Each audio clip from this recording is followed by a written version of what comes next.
Oui, merci. Je m'appelle Jean-Baptiste Souffron. Je suis avocat et j'étais auparavant le directeur juridique de Wikipédia. J'étais un des co-rédacteurs de la GPL V3, qui est une des plus utilisées licences de logiciels libres.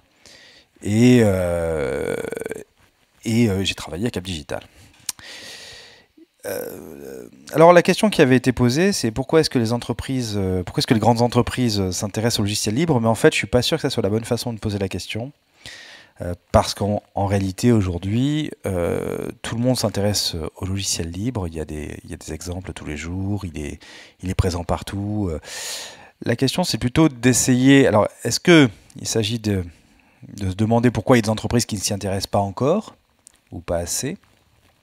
Et, euh, et puis, peut-être d'essayer de se demander si finalement, elles vont pas de toute façon être à un stade ou à un autre obligé d'en passer par là. Je ne pense pas qu'il y ait aujourd'hui une seule grande entreprise au monde qui n'utilise pas à un stade ou à un autre des couches entières de logiciels libres pour tout un tas de choses.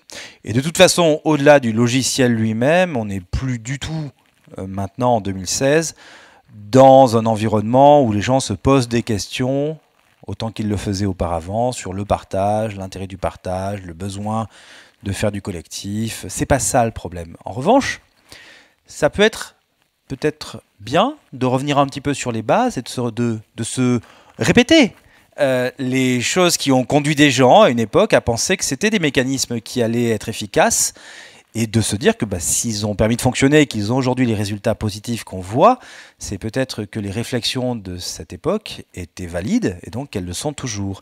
Et on a un peu trop tendance, moi je trouve en ce moment, à oublier les fondamentaux, si vous voulez, pour partir sur des trucs qui sont parfois un peu trop complexes ou un peu décalés, alors qu'en fait, quand on revient à la base, en réalité, c'est pas anodin. Là, c'est vraiment, enfin, pour moi, c'est vraiment mon avis personnel, c'est que le grand succès du numérique, de l'informatique depuis les années 60-70, c'est absolument pas le développement du mobile, c'est absolument pas la généralisation des interfaces. Le grand succès, c'est pas Apple ou Microsoft ou je sais pas. Le grand succès, c'est effectivement que partant d'un petit labo au MIT fin des années 70, en fait, des gens ont réussi à créer des mouvements qui aujourd'hui fédèrent des centaines de milliers, peut-être des millions de personnes et sont utilisés en production dans des usines, dans des trains, dans des fusées pour propulser des sites web, pour afficher des médias et que ce qu'ils ont fait et ce qu'ils ont mis en marche depuis cette époque est encore utilisé aujourd'hui. Pour ceux qui connaissent l'histoire, l'un des tout premiers logiciels à avoir été diffusé avec une licence logicielle libre, c'était Emacs, le logiciel qui avait été développé par Richard Stallman, l'inventeur, si on veut, du concept de logiciel libre. Et en fait, Emacs est toujours utilisé aujourd'hui.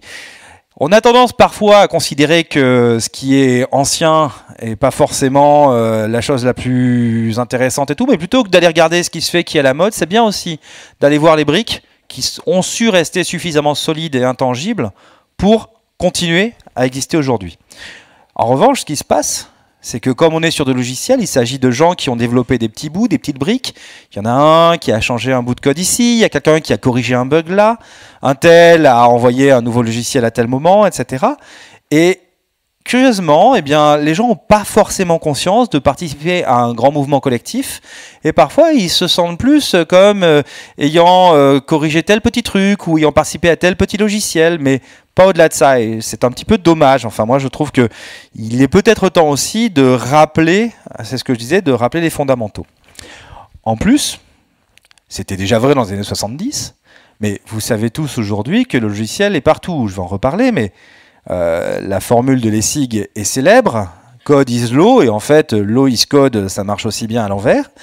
On retrouve de l'informatique à tous les niveaux, on retrouve des algorithmes, des données, on n'arrête pas de se poser des questions sur ces sujets, et du coup, le logiciel, moi je ne crois pas une seconde à science sans conscience n'est que ruine de l'âme. Je pense que c'est une phrase bidon qu'on apprend quand on est à l'école et qu'on n'est pas à l'école. Et que on mérite peut-être d'y passer un peu plus de temps que simplement de se dire qu'en fait la technologie c'est neutre et que peu importe finalement. Les gens qui ont voté pour Donald Trump aux États-Unis aux dernières élections ont la démonstration de ce que c'est qu'un système dont on ne sait pas comment il fonctionne, dont on ne sait pas comment fonctionnent ses algorithmes, dont on ne sait pas comment fonctionnent les logiciels qui font tourner ces algorithmes, dont on ne sait pas sur quelles données ils fonctionnent. Voilà ce qui se passe. Et au fur et à mesure où le logiciel, l'informatique prennent une importance croissante dans le quotidien, dans les décisions politiques, partout, eh bien je pense qu'il faut se repositionner sur des vraies réflexions éthiques et que c'est pas anodin. Quand en plus ces réflexions éthiques ont fait la preuve de leur capacité à avoir un impact industriel, je ne vois pas où est le problème. Alors, évidemment, l'un des soucis, et ça rejoint un petit peu ce que je disais juste avant, c'est qu'il y a autant de logiciels libres quasiment qu'il y a d'utilisateurs de logiciels libres ou de gens qui développent du logiciel libre. Si on va demander à Microsoft ce que c'est que leur pratique du logiciel libre, parce qu'ils en ont une, elle n'a rien à voir avec celle de Oracle ou celle de Renault. Pourtant, ni, et bien sûr, sans parler des centaines de milliers de professeurs d'informatique partout dans le monde qui contribuent chaque jour un petit peu à rajouter du code quelque part, à corriger des bugs, à changer des choses. Chacun a un petit peu sa façon de le voir, mais c'est pas une difficulté. Normalement, ça devrait plutôt être une force. Alors, c'est à tel point, on m'avait fait la remarque, moi j'avais déjà abordé ces points, on m'avait dit, mais attends, c'est pas vrai en fait, la force du web, c'est la gratuité. Et on va en revenir, mais le libre, c'est pas le gratuit. Le libre, c'est une valeur éthique. Si c'est gratuit, c'est purement anecdotique, c'est qu'en fait, c'est disponible. Donc en fait, vous pouvez le prendre, vous pouvez en faire quelque chose et tout, mais ça n'a pas de sens de dire que le libre est gratuit, ça n'a pas plus de sens que de dire que, par exemple, Central Park est gratuit, ou que les routes qu'on utilise ici pour circuler dans Paris sont gratuites. Ça n'a rien à voir, les rues ne sont pas gratuites. Le mot ne va pas, c'est pas ça. Ces rues ont une valeur, la façon dont on les finance et dont on les entretient n'est pas un modèle de paiement direct par lequel on sort sa carte bleue et on paye quelque chose. Mais à un stade ou à un autre, il faut bien donner à manger aux gens qui vont les nettoyer, les construire, les entretenir, ainsi de suite. Donc la question n'est pas gratuit, pas gratuit. La question est qui prend les décisions qui concernent ces nouveaux espaces publics ? Qui décide, qui choisit, qui fait quoi, comment on s'organise pour le faire. D'ailleurs, il n'y a tellement pas d'opposition, et je pense que le modèle du libre est tellement plus important que le modèle du gratuit, que tous les tenants du modèle publicitaire sur Internet sont aussi des fervents défenseurs du modèle libre. Parce qu'ils ont bien conscience de l'importance du libre pour leur propre modèle. S'ils devaient commencer à payer pour ce qui leur permet de vendre de la pub à pas cher, ça ne serait pas la même chose. Et pour la plupart d'entre eux, ils savent très bien que c'est grâce au libre qu'ils ont réussi à avoir des stratégies de standardisation où tout d'un coup ils mettent un logiciel ou un usage à la disposition du public, puis les gens commencent à s'en emparer, à l'utiliser, à se l'approprier, et puis 5 ans plus tard, on se rend compte que c'est devenu l'usage massivement majoritaire et qu'on ne peut plus tellement revenir en arrière. Alors, on parle de logiciel libre et je trouve que c'était un peu dommage de... tout ce que je vais dire là, c'est probablement plus large que le simple problème la simple question du logiciel. Le libre, avant toute chose, c'est une valeur éthique et morale, c'est ce que je pense. C'est une démarche juridique, mais ça, c'est simplement la traduction de ces valeurs, mais c'est pas à négliger. Notamment, on peut se poser des questions. Est-ce que le libre est compatible avec la liberté d'expression? Est-ce que c'est compatible avec la liberté d'entreprendre? Il y a tout un tas de choses qui sont pas forcément arbitrées, qu'on ne pense pas vraiment, mais les réponses sont plutôt positives. Hein. Ça va. Il n'y a pas de gros enjeux derrière, mais je veux juste te dire que c'est pas une question anodine et qu'elle mérite d'être bien réfléchie. Et puis, c'est une démarche économique. Et là aussi, je crois qu'il n'y a pas... c'est pas insultant de dire qu'il y a une démarche économique au cœur du libre. On a beau avoir des valeurs, c'est bien si on peut vivre au milieu de ces valeurs. C'est sympa d'avoir des valeurs qui sont en réalité injustifiées, qui sont invivables. Si mes valeurs m'empêchent de manger, si mes valeurs c'est par exemple de jamais dormir, je vais avoir du mal à vivre aujourd'hui. Donc c'est important qu'on comprenne que ce sont des valeurs qui ne sont pas des valeurs. C'est une forme d'utopie, il y a une forme, on cherche un supplément d'âme, on veut aller plus loin, mais c'est quand même des choses qui sont extrêmement pratiques, concrètes et qui sont appliquées tous les jours par plein de gens. Donc on n'est pas bloqué. D'ailleurs, elles ont fini par se répandre très au-delà de la simple question du logiciel. On est passé du logiciel libre à l'open software, ce qui n'est pas tout à fait la même chose. Il y a des guéguerres de chapelle, les gens s'insultent sur ces différences et tout, mais ce que j'y vois, moi, c'est une chose positive, c'est une influence. On a élargi le champ de ce qui était consigné par le libre, peut-être en faisant quelques arbitrages, en amenuisant un petit peu la force du concept initial, mais bon, whatever. On est passé, on a élargi le concept du libre au travail sur la standardisation. Je ne sais pas si vous voyez ce que c'est la standardisation. C'est un concept, en général, c'est un peu ésotérique, mais pour les gens qui sont dans les télécoms, ils voient bien, ou les gens dans l'électricité, la standardisation, c'est le fait de décider que partout en France, toutes les prises électriques seront les mêmes. C'est le fait de décider que partout en Europe, chaque fois que vous enverrez un signal électrique entre votre téléphone mobile et une antenne, il sera toujours structuré de cette façon, qu'ensuite entre deux antennes, ça sera toujours de cette façon, et qu'entre une antenne et un téléphone de réception, ça sera toujours de cette façon. C'est ce qui permet de faire en sorte que vous puissiez téléphoner avec un mobile Samsung ou un mobile Apple, et que les deux puissent se parler facilement et fonctionner. Il y a 30 ans, comment on faisait? On mettait ensemble des centaines d'industriels autour de la table pendant plusieurs années. Et c'est vraiment pendant plusieurs années. Et ça marche assez bien. Ça coûte un peu cher. Ça prend du temps. Et puis, tel industriel disait, ben moi, pour la transmission du signal, j'aimerais bien passer comme ça. Tel autre disait, ben moi, c'est pour l'affichage. J'ai une technologie perso pour l'affichage. Ça pourrait être comme ça, ainsi de suite. Puis, ils s'échangeaient leurs technos. Ils se mettaient d'accord sur un standard. Et à ce moment-là, on déployait le standard au niveau national et international. Et puis, tout d'un coup, tout était pareil pour tout le monde. Et on pouvait commencer à vendre des produits. Le libre est venu complètement perturber cette logique. Aujourd'hui, les standards de la vidéo en ligne, du son en ligne, ont été totalement détruits puis rendus inintéressants, si vous voulez, par l'émergence de tout un tas de logiciels et de formats libres qui se sont simplement répandus par l'utilisation. Si on n'a pas de format très standardisé en matière de musique, c'est parce que le MP3 a débarqué de nulle part, qu'il était facile à utiliser, réexploiter, travailler, et qu'en fait, les gens ont utilisé ce qu'ils avaient sous la main, sans attendre d'avoir un espèce de truc très industriel, très validé, très précis. C'est peut-être un peu moins bien, mais en attendant, c'est plus simple de se l'approprier. Et les gens ont misé sur l'appropriation plus que finalement, on peut le dire, sur la qualité. Il s'est passé la même chose dans le secteur des contenus, qui est un mot que je déteste, mais en gros, ça veut dire tout bêtement que les gens ont commencé, puisque écrire des lignes de code, c'est toujours écrire, les gens se sont dit, en fait, moi, non seulement je vais écrire des lignes de code, mais je vais aussi écrire des articles, des pages, je vais faire des photos, etc. Et je vais les partager pareil que je partage mon code source. Comme dans WordPress, par exemple, si je fais une modification de WordPress et que je la partage, au fond, pourquoi je ne ferais pas pareil pour les articles ? Je peux mettre un article dans WordPress et laisser n'importe qui le copier. Je peux mettre un article dans WordPress et laisser n'importe qui le modifier. Au début, il y avait un certain scepticisme. C'était quelque chose qui était beaucoup utilisé initialement pour faire la documentation des logiciels. Et puis aujourd'hui, vous avez Wikipédia. Wikipédia qui a complètement bouleversé le secteur des encyclopédies, mais bien au-delà. Je ne sais pas si dans la salle, il y a... qui utilise Wikipédia au moins une fois par jour? Non, franchement, vous n'utilisez pas Wikipédia une fois par jour? Une fois par semaine. Voilà. Mais tout le monde l'utilise tout le temps. Et qui a déjà modifié une page dans Wikipédia? Vous voyez, il y a un peu moins de monde. Vous pouvez leur dire merci. Et en fait, c'est ça. On a déporté les valeurs qui étaient celles qui portaient sur les logiciels initialement, et on s'est dit, on peut faire pareil avec du texte. Mais on peut faire pareil avec des photos, des vidéos, ainsi de suite.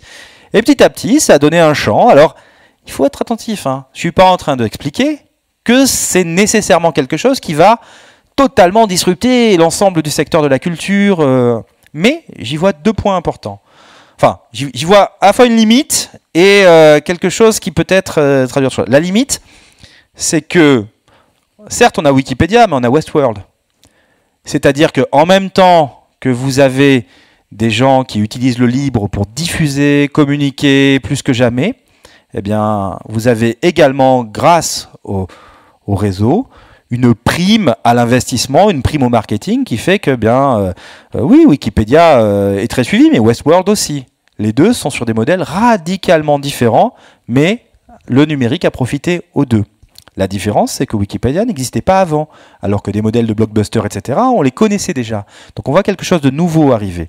Puis le deuxième point, je ne sais pas si vous êtes philosophe ou si vous aimez ce genre de réflexion, mais il y a un penseur qui a beaucoup réfléchi aux industries culturelles, et je pense que ça s'applique en fait aussi bien aux industries culturelles que aux industries du logiciel. C'est probablement plus fort que de dire code is law. C'est Adorno qui avait défini la notion de industrie culturelle. C'est lui qui a inventé le mot, industrie culturelle, un petit peu avant la Seconde Guerre mondiale. Et ce qu'il voulait dire par là, c'était que la culture, c'est une façon de faire accepter des choses aux gens sans qu'ils en aient conscience. Et c'est là qu'on voit l'importance d'un modèle comme le modèle libre. Parce que comment... Le libre est une forme de réponse, et je pourrais vous faire, bon, on n'a pas le temps, mais je pourrais vous faire tous les liens entre les textes de Adorno en 1937 et les travaux de Richard Stallman en 1970. Il y a une continuité, il y a des influences, on voit qui s'est inspiré de qui. Il y a Murray Bookchin aux États-Unis, il y a des penseurs socialistes qui ont travaillé là-bas et qui ont importé ces idées, ainsi de suite. On est dans le début de la postmodernité. En fait, c'est vrai que quand vous regardez Westworld, ça va forcément vous influencer. Ça va modifier votre rapport à la violence, ça va modifier votre rapport à l'éducation, aux femmes, aux couples, à l'argent, à beaucoup de choses, avec des effets positifs et négatifs, mais que vous ne maîtrisez pas vraiment. Vous êtes spectateur de quelque chose qu'on vous impose. Avec le libre, vous voyez les rouages, vous voyez l'arrière-cuisine, vous savez ce qui se passe, vous pouvez modifier l'arrière-cuisine si vous le souhaitez, regardez ce qui se passe à ce tour. Dans Wikipédia, le bouton le plus intéressant, tout comme dans la plupart des logiciels qui sont disponibles en logiciel libre, c'est le bouton modification. Pas quand vous faites les modifs, mais suivi des modifications. Parce que souvent, c'est intéressant d'aller voir comment l'article a évolué au fil du temps. Qu'un tel a ajouté ce passage et qui se sont engueulés pendant des heures, ou des semaines, ou des mois, en disant non, on mettra pas ça, parce qu'en fait, c'est pas vrai, cet homme politique, il n'a pas été condamné, c'était juste une mise en examen, oui, mais etc. C'est ce genre de choses. Et là, vous avez le contexte qui devient aussi intéressant que le texte lui-même. En fait, dans le logiciel libre, c'est la même chose. Vous prenez n'importe quel logiciel, vous pouvez voir comment il a évolué depuis 30 ans, depuis 40 ans. Pourquoi ils ont rajouté telle fonction, comment ils ont enlevé telle fonction. Parfois, ils se battent comme des chiens sur un bout de truc pour des détails que nous, on n'imaginerait pas. Mais bon. Et à la fin, si vous voulez, les gens ont tellement commencé à s'imprégner de ces logiques d'ouverture, de partage, qu'ils en sont venus à décider de les appliquer non seulement au contenu, mais aussi aux données. Alors là, en fait, c'est pas tout à fait vrai ce que je dis, parce que la logique de mise à disposition des données, la logique de données publiques, comme on dit, c'est quelque chose qui remonte bien avant et qui date des années 70 également. En fait, au même moment où Richard Stallman lui réfléchissait à ouvrir son propre code source, son propre logiciel, des hauts fonctionnaires, des chercheurs, des intellectuels réfléchissaient à ouvrir les données dont le gouvernement dispose sur ceci ou sur cela. Bon, c'était surtout vrai enfin non, c'était vrai partout, c'était disons plus avancé dans la façon de le faire aux États-Unis, mais on n'a pas à rougir non plus. On a eu par exemple la loi est disponible en France depuis bien plus longtemps qu'aux États-Unis. Gratuitement, sans chichi, voilà. Aux États-Unis, si vous voulez savoir, si vous voulez lire un article de loi, je sais pas, vous avez un problème avec votre bailleur ou j'en sais rien, eh ben en fait il faut payer. Enfin, il fallait payer jusqu'à il y a pas très longtemps, alors qu'en France, bon, vous avez Légifrance aujourd'hui et c'est gratuit, c'est simple. Puis au moins, vous pouvez déjà prendre connaissance. Après, savoir exactement ce que ça veut dire, c'est déjà autre chose, mais au minimum, vous avez un certain accès. Aujourd'hui, alors, donc je dis, ils y ont pensé à peu près en même temps dans les années 70. Mais en fait, la vraie accélération, elle date des années 90-2000, c'est-à-dire au moment où les gens ont constaté le succès du logiciel libre, ont constaté qu'il était compatible avec notre modèle de société, qu'on n'était pas non plus dans une rupture telle que, moi je pense que ça le subvertit de l'intérieur, mais qu'on n'était pas dans une rupture immédiate, frontale. Et du coup, ils se sont mis à vouloir encore reprendre un coup d'accélération sur les données et à développer encore plus l'open data. Ce qui fait qu'aujourd'hui, vous avez un programme comme Etalab au sein du gouvernement, vous avez des données de transport qui sont mises à disposition, vous avez plein de choses, voilà, bon, avec du bon et du moins bon, mais en tout cas, aujourd'hui, c'est plus traditionnel. Et puis de façon, je dirais, encore plus générale, l'atterrissage, c'est quand finalement les logiques de libre et d'open ont fini par aller taper à la porte des grandes entreprises et de l'administration. C'est-à-dire les gens qui étaient peut-être le moins formés à ces logiques initialement, en leur disant, bon voilà, vous voyez, ça marche, pourquoi vous vous en inspirez pas? Et on a appelé ça l'open innovation. Bon, je vois pas très bien comment l'innovation peut être autre chose que open, en fait. Mais puisque c'est forcément un dialogue, l'innovation et tout, donc bon, il se trouve que c'est un mot qui a bien marché et qui aujourd'hui traduit une démarche, enfin ça ça traduit quelque chose de réel. On peut pas dire que, enfin, c'est pas juste un buzzword. Il y a quelque chose derrière. C'est pas le souci. Alors pourquoi est-ce que ça fonctionne aussi bien? Alors on va quand même rentrer un petit peu dans la technique et sans trop en faire, mais je pense que c'est important. En fait, pour moi, si le libre a bien fonctionné, c'est parce qu'on est dans une logique qu'on pourrait qualifier de systémique. C'est un cercle vertueux en fait, avec un double mécanisme qui est que les gens s'auto-convainquent tous les uns les autres que ça fonctionne. On voit chez son voisin que ça marche, donc on se dit moi aussi j'aimerais bien faire pareil. Ça tombe bien, on peut. Donc on essaie, on voit que ça marche, puis ensuite notre propre voisin est convaincu à son tour, et ainsi de suite. Et du coup, eh bien en fait, ça crée également une croissance qui est une croissance tout à fait concrète en termes de logiciels utilisés, de chiffre d'affaires, d'entreprises, de gens d'utilisateurs, de lignes de code, tout ce qu'on veut. La base, c'est que, contrairement à ce que pas mal de gens pensent, mais je ne sais pas quel est votre niveau d'information sur ces questions, mais les mécaniques du libre ne sont pas du tout en opposition avec les mécaniques traditionnelles du droit d'auteur. En fait, quand vous écrivez un texte, vous avez ce qu'on appelle un droit d'auteur dessus. Un droit d'auteur, ça veut dire que vous êtes le seul à pouvoir autoriser quelqu'un à en faire quelque chose. Si j'écris un livre, je vais trouver un éditeur à qui je vais donner le droit de l'éditer et de le vendre. Bon. Là, ce que se dit Richard Stallman dans les années 70, c'est pas je m'en fiche, je veux supprimer le droit d'auteur. Il se dit pas ça, il se dit mais moi, ce qui m'intéresse, c'est de donner mon autorisation à l'avance. J'écris un texte, j'écris un code source de logiciel, et en fait, je donne mon autorisation à l'avance, à telle et telle condition. L'avantage, c'est que dès que quelqu'un le voit, n'importe qui peut le réutiliser tout de suite, sans avoir à venir me demander, à négocier. Alors, l'inconvénient, c'est que je perds mon pouvoir de négociation. C'est vrai que si je fais un blockbuster et qu'en fait, j'aurais pu gagner des milliards, éventuellement, je vais être moins riche, en tout cas en apparence.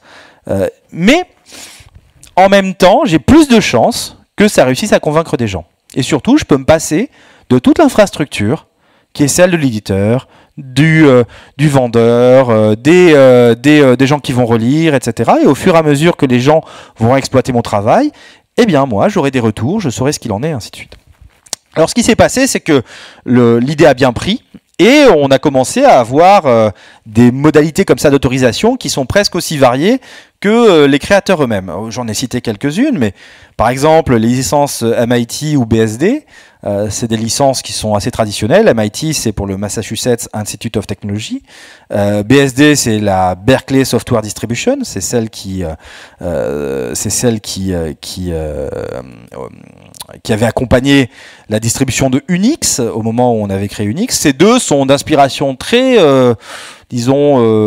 gouvernementale américaine, où l'idée c'est quand quelque chose est financé par le public, ça doit être mis à disposition gratuitement pour le public. Si ça a été financé par l'État, ça appartient aux citoyens et donc ça doit être remis auprès des citoyens. Donc c'est des licences qui disent qu'en fait on peut faire presque tout ce qu'on veut. Vous avez juste à citer le nom de l'auteur, ce qui est déjà pas mal, hein. Ça veut dire que vous pouvez reprendre le travail de n'importe qui, mais vous allez mettre son nom en bas à droite, dans un fichier, quelque part. Mais vous allez vous l'approprier, mais pas vous faire passer pour lui. C'est la seule limite. C'est déjà une limite importante, hein. Mais voilà. La GPL, c'est une licence qui a une condition supplémentaire, qui n'est pas très appréciée. C'est celle dont je parle juste en dessous. C'est la condition dite de copyleft. Elle dit la chose suivante. Il faut comprendre qu'on n'est pas... Quand on écrit un texte, quand on fait une photo, en général, la photo, c'est une œuvre unique. On la fait à un instant T, puis voilà, on la range dans un classeur et on la regarde de temps en temps. Un logiciel ou un article sur Wikipédia, c'est des choses vivantes. On va les modifier d'une semaine à l'autre, on va les corriger, on va améliorer les bugs, on va rajouter des fonctions, on va rajouter des sous-parties dans un article, etc. Et donc, la question, c'est les gens qui reprennent mon travail et qui le transforment, est-ce que j'ai le droit de reprendre le leur? J'ai fait un bout de code, c'est pas mal, ça marche bien, mais il y a quelqu'un qui reprend ce que j'ai fait et qui s'arrange pour que ça aille 10 fois plus vite. Est-ce que j'ai le droit de reprendre ce que lui a fait pour à mon tour le réexploiter? En MIT ou en BSD, non. Non. Avec la GPL, oui. La condition de la GPL, c'est vous faites ce que vous voulez avec ce que j'ai créé, mais moi, je ferai ce que je veux avec ce que vous créez à partir de ma création. Et on rentre dans un système de cycle qui n'est pas très compliqué. Parce que c'est là qu'on voit l'utilité des outils comme GitHub ou la partie suivie des articles dont je parlais dans Wikipédia, vous allez voir étape par étape la façon dont ça s'est structuré. Et vous allez pouvoir regarder, en fait, ah oui, à tel moment, il y a un tel qui est arrivé qui a fait ça, ainsi de suite. C'était quelque chose qui aurait été compliqué à faire sans doute à l'époque des moines copistes. Où on était là, où de toute façon on copiait livre par livre, et la gnose, on la mettait de côté, quoi. On savait pas trop qui avait rajouté cette phrase ou qui avait enlevé cette phrase. Aujourd'hui, avec le numérique, on a des traces de tout. Donc en fait, c'était très adapté et ça a rencontré un vrai succès parce que c'était très pratique. Donc ça a marché. Le résultat, c'est qu'en fait, au fur et à mesure, ça a permis de créer des communautés de gens qui ont développé ensemble des logiciels. Je dis ça au pif, mais un logiciel comme WordPress, par exemple, c'est probablement des milliers de développeurs. Drupal, c'est des milliers de développeurs. Et ces gens ont tous interagi ensemble à un moment ou à un autre. Certains vont rester au taquet pendant des années. D'autres vont peut-être passer, faire un truc et repartir. Mais tous, ils se connaissent, ils se sont parlé, ils ont eu le temps d'échanger. Et en fait, ils sont tous surinvestis sur leur logiciel. Ça, c'est quelque chose... Alors là, on parlait des grandes entreprises tout à l'heure. Mais un des gros sujets de l'open innovation, c'est évidemment comment faire pour que les gens qui travaillent se sentent réinvestis d'une mission. En fait, il faut qu'ils aient des responsabilités, il faut qu'ils puissent modifier des choses, il faut qu'ils puissent interagir. Et quand on a créé quelque chose ensemble, en fait, c'est assez naturel, c'est tautologique de le dire comme ça, mais on est beaucoup plus proche de ce qu'on a fait que si simplement on avait acheté un truc à côté. Et discuter avec d'anciens développeurs Microsoft ou avec d'anciens développeurs OpenOffice. Vous allez tout de suite constater la différence entre eux. C'est évident. Ça n'a rien à voir. Vous avez des gens qui se sentent investis d'une mission et d'autres non. Ils se sentent investis d'un salaire. C'est pas pareil. Alors en plus, ce qui s'est passé, au-delà du fait qu'on est rentré dans un système qui générait un cercle vertueux, c'est qu'également on s'est rendu compte qu'en fait le logiciel et les lignes de code de logiciel, c'était pas simplement des trucs à télécharger sur ZDNet ou sur l'Apple Store. En fait, c'est une forme de capital en soi. Et savoir qui crée le capital, qui le contrôle, par où il arrive, ainsi de suite, on s'est rendu compte que ça avait une valeur beaucoup plus importante que ce qu'on pensait. C'est surtout vrai depuis les années 2000 en fait, pour être franc. Et depuis qu'on a commencé à mettre en place ce qu'on appelle des modèles de plateforme et des modèles bifaces. Je ne sais pas si vous voyez ce que c'est des modèles de plateforme et des modèles bifaces. Les plateformes, en réalité, c'est au lieu de rendre des services, Google par exemple est une plateforme, vous pouvez vous connecter à Google, intégrer son système de recherche et le mettre dans votre propre logiciel. Vous pouvez, Amazon est une plateforme, vous pouvez récupérer le mécanisme de Amazon, les différents outils qu'il propose, les intégrer dans vos logiciels à vous. Et en fait, la plateforme, elle se fait l'intermédiaire entre vous et les consommateurs. Typiquement, si vous voulez proposer de la pub, vous allez aller sur la plateforme de Google qui va pousser votre pub vers les consommateurs. Facebook fait pareil, ainsi de suite. Autrefois, vous n'auriez pas procédé de cette façon-là. Donc on est passé sur un modèle user-centric, vraiment centré sur l'usager. Et du coup, à partir du moment où on parle de l'usager, il faut savoir comment on gère les données, comment on les contrôle, comment on les centralise, et ensuite, comment on les met à jour via des API. C'est encore accentué, je dirais depuis 2010, par ce qu'on appelle l'everywhere, c'est-à-dire le fait que désormais on a de l'informatique partout, en permanence. On n'en a jamais eu autant.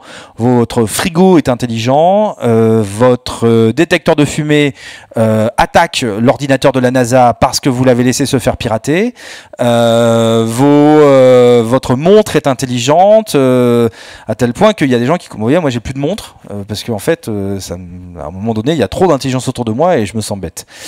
Et vous avez là-dessus quelque chose, cette télé est intelligente, tout d'un coup, et plein de logiciels qui se mettent à communiquer les uns avec les autres. On n'avait jamais pensé à ça. Moi, un chiffre qui m'a fait peur, c'est quand j'ai découvert que, là c'est ce que je donne en bas, c'est que la Ford Fusion, donc modèle de Ford, ça en plus c'est une donnée qui date d'il y a 2 ans, elle produit 25 gigas de données par heure. Et moi j'ai des questions, c'est quoi les logiciels qui produisent 25 gigas de données par heure? Qu'est-ce qu'elle enregistre? Qu'est-ce qu'elle en fait? Ça sert à quoi dans la voiture?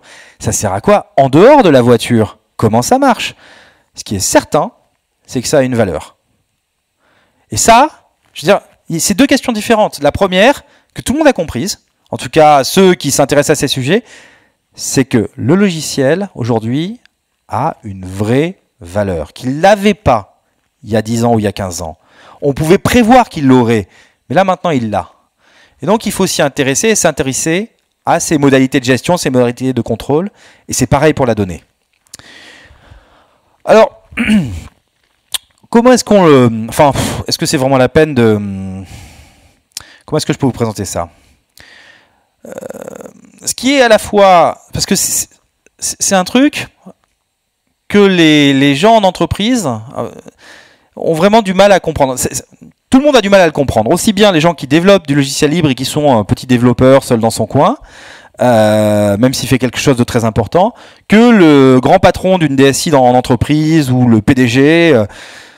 Le PDG, il ne se rend pas compte que le site de sa société sur laquelle il fait 25% de ses ventes, en fait, est produit par des mecs partout dans le monde, qu'il n'a jamais vu, qui parlent entre eux, et dont il ne sait pas quels sont leurs axes stratégiques. Le mec tout seul dans son coin, il ne sait pas que la petite correction de bug qu'il vient de faire va faire gagner 0,25 secondes à l'affichage sur chaque page affichée par un géant du e-commerce mondial, et que en fait, il vient de faire gagner, par sa correction de bug, plusieurs millions à une société basée en Australie. Cette interconnexion, ça fait qu'en fait, on construit chacun un petit peu sur les épaules de géants, chaque nouveau logiciel, chaque nouvelle brique, même un nouveau logiciel qui serait réalisé aujourd'hui par une entreprise, il ne va pas tourner tout seul. Il va tourner sur des serveurs. Ces serveurs, ils sont sous Linux. Dans le Linux, ils vont avoir toute une série de couches de logiciels qui eux-mêmes sont logiciels libres. Même si à la fin, vous avez un bout de logiciel propriétaire, une brique cachée, un truc où il y a la sauce magique qui fait que ça fonctionne, tout le reste autour, c'est du libre. Et quand je vous parlais de l'exemple du 0,25 secondes à l'affichage, c'est un vrai exemple. Vous avez beau avoir votre super site de e-commerce qui, à la fin, a une fonction unique, super travaillée. Si ça met 5 secondes à s'afficher, ça fout tout par terre. Et vous n'allez pas pouvoir tout refaire. Tout est devenu trop complexe pour tout refaire. En même temps, les gens ne s'en rendent pas compte. J'ai un exemple. C'est pendant des années, alors je les aime bien, c'est pas pour les critiquer, mais pendant des années, et je crois que c'est toujours le cas, la SNCF a été le premier site de e-commerce en France. À partir de là, ils avaient deux attitudes.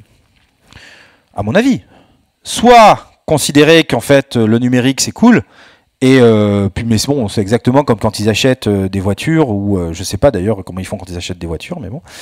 Mais voilà, c'est un truc, c'est sympa, et ils sont contents d'être le premier site de e-commerce. Soit se demander comment, en tant que premier site de e-commerce de France, ils vont faire pour s'assurer que le développement des technologies du web corresponde à leurs propres besoins. Et en fait, ils ne l'ont jamais fait. Ils ne sont pas rentrés au W3C, qui est le grand organisme mondial où se retrouvent les gens qui définissent le HTML et les différents standards ouverts qui permettent d'afficher une page web. Ils sont restés dans leur coin et aujourd'hui, ils y sont toujours pas. Donc ils sont toujours gros parce que c'est un gros site. Mais regardez comment fonctionne par exemple Amazon ou Google. Google est présent dans toutes les instances. Pour Google, c'est très grave. Si demain, prenons Firefox. Vous connaissez Firefox ? Voilà, vous prenez Chrome. Typiquement, Google est le cofinanceur de Chrome et de Firefox. Enfin, Chrome en direct. Et Firefox, ils ont été un des gros... Je ne sais pas s'ils le sont toujours, mais ils ont été des très gros sponsors de Firefox à hauteur de plusieurs centaines de millions d'euros et probablement même plusieurs milliards d'euros au fil des années. Donc ils pensent que c'est tellement important. Pourquoi ? Parce que si demain, je développe un logiciel qui affiche mal la page de Google, la page d'accueil, et que ce logiciel commence à se répandre et à être utilisé parce qu'il a une fonction géniale à laquelle personne n'avait pensé, ou je ne sais pas pourquoi, etc., en fait, ils vont perdre des sommes colossales d'argent. Et en revanche, un autre site de recherche qui, lui, fonctionnerait bien avec mon logiciel, lui, pourra fonctionner. Comme tout ça est développé en logiciel libre, les portes sont ouvertes. C'est pas trop compliqué de rentrer. Sauf qu'en fait, allez savoir pourquoi, les Français et les Européens, même si beaucoup de chercheurs participent à des travaux en logiciel libre, eh bien en fait, les grandes entreprises ont beaucoup de mal à passer la porte et à rentrer dans les comités. À se dire, tiens, j'utilise ce logiciel, peut-être que je pourrais voir qui c'est qui le développe. Allez leur parler, leur demander leur avis, et tout. Non, en général, on considère, on confie ça à des prestataires et on laisse les prestataires se débrouiller et utiliser ce qu'ils veulent. Ils prennent du libre parce que c'est moins cher et plus pratique, mais après, savoir si c'est stratégique. Moi, je trouve ça bizarre. Je trouve ça dommage, mais c'est vraiment une prise de conscience qui est probablement partagée. C'est-à-dire que d'un côté, c'est vrai que les grandes entreprises ont du mal à aller voir les gens qui font du libre en leur disant « mais c'est vous qui faites ce logiciel génial, on aimerait bien vous voir ». Mais de l'autre côté, les développeurs ont aussi souvent du mal à aller voir les entreprises qui utilisent leur logiciel et leur dire « vous savez, mon truc, c'est moi qui l'ai fait. Le truc qui vous fait gagner de l'argent, en fait, c'est moi qui l'ai fait et on pourrait peut-être en discuter ». Ça, c'est dommage, mais c'est quelque chose qui est en train d'évoluer doucement. Et je pense qu'on peut espérer, dans les années qui viennent, une espèce de normalisation sur ce sujet. Après, il y a un autre problème qui est que les gens n'ont pas compris où situe la valeur. Là, je dis le partage pose de nombreuses questions. Je pense au partage du code source. Vous rencontrez tellement de PME, de TPE, de TI, de ce que vous voulez, d'administration, etc., qui sont persuadés que leur valeur, elle est dans la brique cachée, le truc secret qu'ils ont et qui sont les seuls à avoir, que personne d'autre n'a jamais eu et n'est capable de faire. Bon, écoutez, je pense qu'on a passé ce stade aujourd'hui, on n'en est plus là.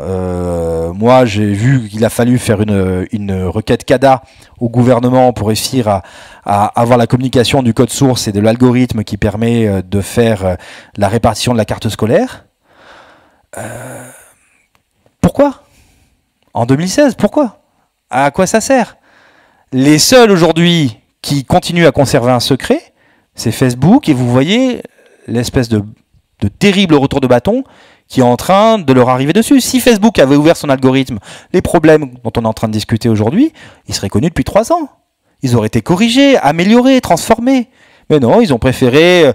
Ils sont tombés eux-mêmes alors qu'ils sont pourtant issus du monde numérique. Vous voyez, c'est pas un problème numérique, pas numérique. Hein. C'est plutôt un problème, je dirais, en termes d'organisation et de culture du management ou de compréhension du sens de l'histoire. Et ils sont là, ils sont bloqués, fermés dans leur truc, sans vouloir en sortir. Bon, le résultat, c'est qu'aujourd'hui, leur truc bug, si on veut, que ces bugs ont des conséquences graves pour la société et qu'il va falloir qu'ils se retournent. Mais s'ils l'avaient fait plus tôt, ils n'auraient pas ces problèmes. Le juridique là-dedans, c'est ce que je vous ai dit, c'est surtout la mise en forme de ces questions. C'est pas un problème. C'est pas quelque chose de très compliqué. Après, la seule chose qu'il faut retenir, en revanche, c'est que ça force à s'intéresser aux détails de ces, comment dirais-je, à la dynamique de ce sujet. Quand vous avez, je reprends l'exemple de la SNCF, moi je suis un peu surpris de voir que la SNCF fait tourner un logiciel qui lui rapporte autant d'argent sans accorder plus d'importance que ça aux gens qui développent le logiciel, aux conditions de son développement, mais aussi aux règles qui sont couvertes par son développement. Qu'est-ce qui se passe si demain les développeurs qui font tourner le logiciel de la SNCF, les couches sous-jacentes, les serveurs, etc., décident qu'en fait, ils vont changer de licence. Ils vont faire évoluer les choses dans ce sens-là, etc. Sur la GPL, en 2007, c'était la dernière grosse réécriture de la GPL. Mais ça a été pareil sur Creative Commons et sur d'autres licences libres. La GPL, pour la réécrire en 2007, ce qui a été bien fait, c'est que énormément d'entreprises ont été mises autour de la table. Donc il y avait IBM, il y avait Oracle, il y avait Sun à l'époque, qui n'avait pas encore été racheté par Oracle. Il y avait tout un tas de développeurs, il y avait le gouvernement, il y avait des acteurs de tous les pays, ainsi de suite. Et ils ont passé beaucoup de temps, 1 année et demie à peu près, à discuter de savoir si oui ou non il fallait mettre telle clause, tel article, comment s'assurer que du coup c'était valable aussi bien en France qu'aux États-Unis, en Grande-Bretagne qu'en Australie, ainsi de suite. Mais le résultat, c'est que c'était un truc très solide, très fort, très bien fait, qui manquait à l'appel. Bon, écoutez, il y avait des Allemands, mais il n'y a pas de Français. Hein. Et là encore, on a trop tendance à considérer que le logiciel, quand on dit code is law, il faut aller au bout de l'idée. Hein. Code is law, ça veut dire, vous vous intéressez aux murs des bâtiments dans lesquels évoluent vos salariés. Si les murs sont fissurés qui s'effondrent sur vos salariés, on va vous le reprocher. Le logiciel, c'est pas différent. Si vous vous intéressez pas, du coup, vous vous intéressez à la façon dont les murs sont construits. Vous allez vous intéresser au contrat de maintenance. Vous allez vérifier qui est l'architecte. Est important. Les architectes en matière de bâtiment, la fondation Louis Vuitton, on a quasiment l'impression que l'architecte est plus important que la fondation. En fait, en matière de logiciel, c'est pareil. Sauf que pour l'instant, les gens ont du mal à en prendre conscience. En France, en Europe, aux États-Unis, vous avez des développeurs stars. Si vous pouvez arriver et dire que votre soft a été fait par un tel, super. Et l'avantage, c'est qu'en plus, les règles qui permettent de savoir qui est un développeur star, de qui n'en est pas un, sont, à mon avis, un peu plus objectives que celles qui concernent les architectes. J'espère qu'il n'y a pas d'architectes. Mais ceci dit, je le pense vraiment. Et c'est pareil par exemple pour les avocats, vous avez des bons, des mauvais avocats. Bah, en fait, les règles qui permettent de savoir lequel est bon, lequel est mauvais aujourd'hui sont un peu subjectives et opaques. En plus, souvent, on est bon sur un truc, moins bon sur un autre, etc. Mais au moins, avec les différents systèmes aujourd'hui qui permettent de regarder les codes sources qui sont développés par les gens, vous savez, il est bon là-dessus, il n'est jamais intervenu là-dessus, il a fait ça et tout. C'est des choses qui ne sont pas mises en avant. Mais ça va le devenir, c'est forcé. À un moment ou à un autre, ça va devoir l'être. Ensuite, pour beaucoup, ils se refusent à admettre le fait que l'innovation, c'est forcément technologique. Alors, ce que je viens de vous expliquer, c'est que grosso modo, depuis les années 70, le gros de l'innovation et du numérique, c'est pas une innovation technologique. L'innovation technologique est en fait la conséquence d'un changement d'état d'esprit, d'un changement de valeur et de sa mise en forme juridico-éthique, si vous voulez. Si vous regardez Uber, on peut pas dire qu'il n'y ait pas d'impact. Hein. Ou Airbnb, on peut pas dire qu'il n'y ait pas d'impact. Et l'impact, il est réel, aussi bien pour les gens qui, grâce à ça, ont des transports pas trop chers, que pour ceux qui, à cause de ça, sont en train de perdre leur boulot. Ça marche dans les deux sens. L'impact, il est fort. La technologie qui est derrière, il n'y a pas de technologie. C'est pas ça. C'est des modèles ouverts. On a profité d'évolutions réglementaires. C'est des évolutions juridiques qui ont eu des conséquences sociales et technologiques, mais pas l'inverse. C'est vrai pour Airbnb, c'est vrai pour Wikipédia. C'est vrai pour tous ces sujets. Et en fait, on refuse beaucoup de le voir.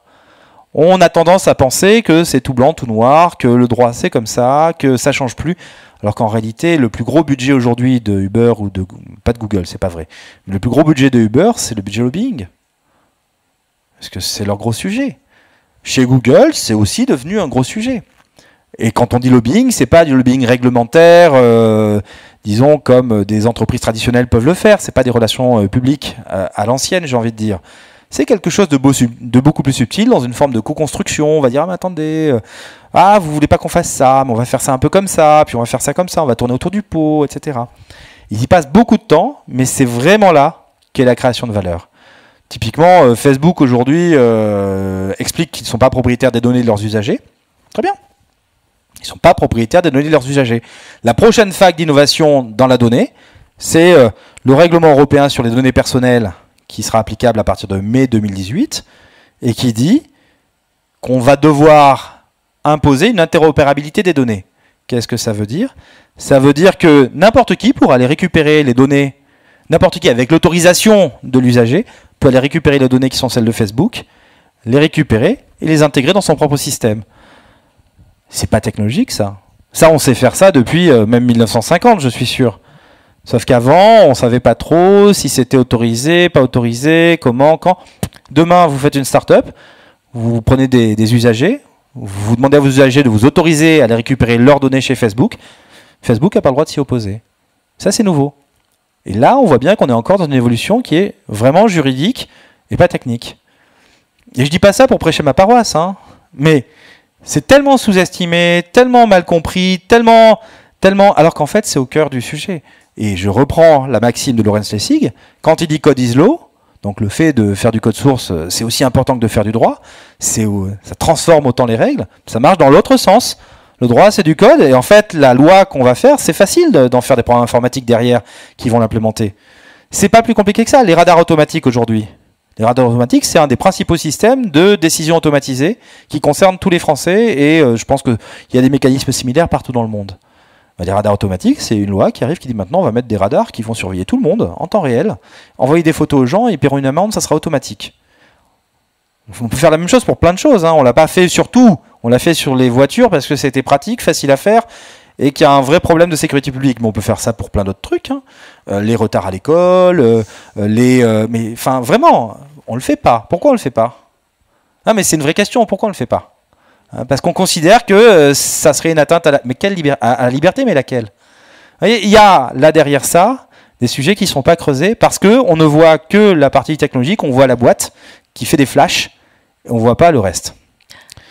Alors après, je vais terminer là-dessus en disant, est-ce que vous pensez que j'exagère, que peut-être j'en fais trop, tout ça. Vous avez bien vu ce qui arrive à Volkswagen. Si Volkswagen avait mis ses logiciels en logiciel libre, est-ce qu'ils auraient eu les problèmes qu'ils ont eu au moment où on s'est rendu compte qu'ils truandaient honteusement sur les calculs des émissions de gaz de leur voiture? Bien sûr que non. Tout le monde aurait vu le problème, tout le monde aurait dit mais attendez, il y a un souci là, ça va pas, ça correspond pas, ainsi de suite. Tout le monde l'aurait vu, bien sûr.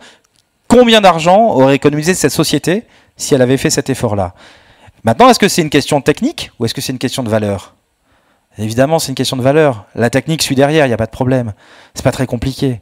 En revanche, on voit bien qu'on a un problème de management fort. D'ailleurs, si vous regardez, aujourd'hui, même Microsoft a rejoint la Linux Foundation. C'était il y a 15 jours. Pourtant, c'est pas la société la plus Linux-aware. Et il y a quelques années, ils expliquaient que le logiciel libre est un cancer. Un virus, oui, mais un cancer, non, sans doute pas. Et en fait, ça, de toute façon, tout le monde en utilise. Tout le temps, en permanence, sans arrêt. Maintenant, il y a deux choses à faire. Soit les gens comprennent l'importance de ce qu'ils utilisent et commencent à s'y intéresser en se demandant ce que c'est que ce truc qui fait tourner leur site web ou les téléphones de leurs collaborateurs, soit ils considèrent que c'est pas important. Mais franchement, ceux qui considèrent que c'est pas important, moi je vais vous dire, je reprends l'exemple de la SNCF. La SNCF, par exemple, a créé une filiale pour gérer l'immobilier. Parce que l'immobilier à la SNCF, c'est très important. Moi, j'ai du mal à croire que l'immobilier soit plus important que l'informatique aujourd'hui. Voilà. Merci beaucoup. Bravo Jean-Baptiste et merci pour cette intervention passionnante.